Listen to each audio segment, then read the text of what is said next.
चरनिया में धोइनी धयनवा गुरु ज्ञानवा दे दीना। शिष्या बाड़ी नदनवा गुरु नवा दे दीना। गुरु के चरनिया में धोइनी धयनवा गुरु ज्ञानवा दे दीना। शिष्या बाड़ी नदनवा गुरु नवा दे दीना। पहिला सुतरवा शिव गुरु दया मांगे कोहनी।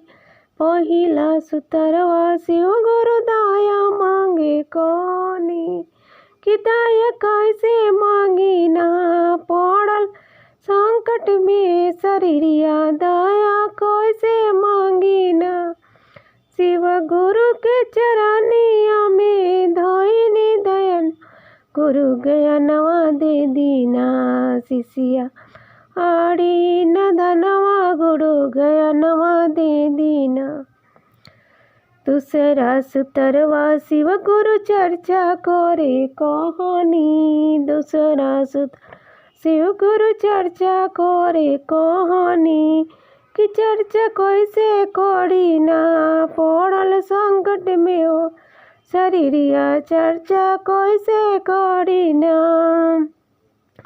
शिव गुरु के चरनिया में धोइनी दयनवा गुरु ज्ञानवा दे दीना।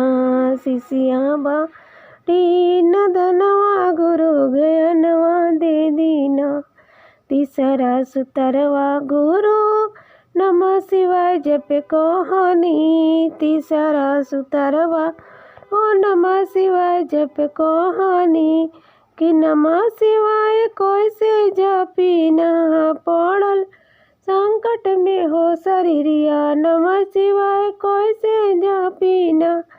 गुरु चरनिया में धोइनी दयनवा गुरु ज्ञानवा दे ना।